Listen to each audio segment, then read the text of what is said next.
给你一块土豆，你会怎么吃呢？是炒土豆丝还是炖肉呢？今天懒妹儿跟你分享土豆的一个新吃法，这样做出来的土豆是 QQ 弹弹的。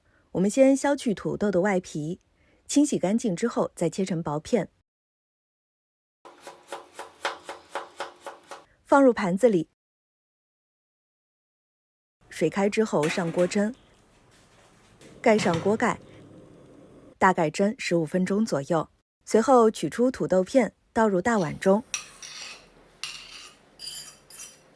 用叉子将土豆捣碎，压成土豆泥。如果家里有料理机，也可以直接用料理机来搅土豆片，这样做出来的土豆泥会更加的细腻。往土豆泥当中加入少许的盐调味，搅拌到盐融化。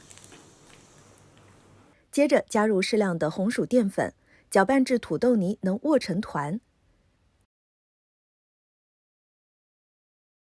揪一点土豆泥，放在掌心搓制，搓成两头有尖尖的细条状就可以了。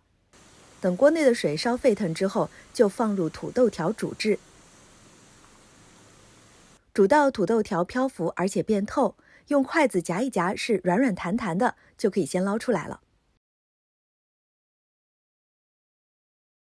锅内加入2小汤勺量的油，加1小勺牛肉酱，加一点大蒜头，炒出红油和香味。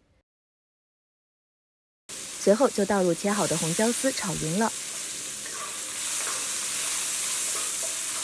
倒入小半碗的清水，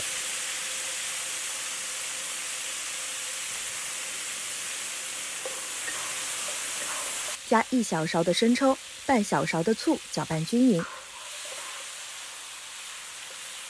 最后把煮好的土豆条倒入锅内，翻炒均匀。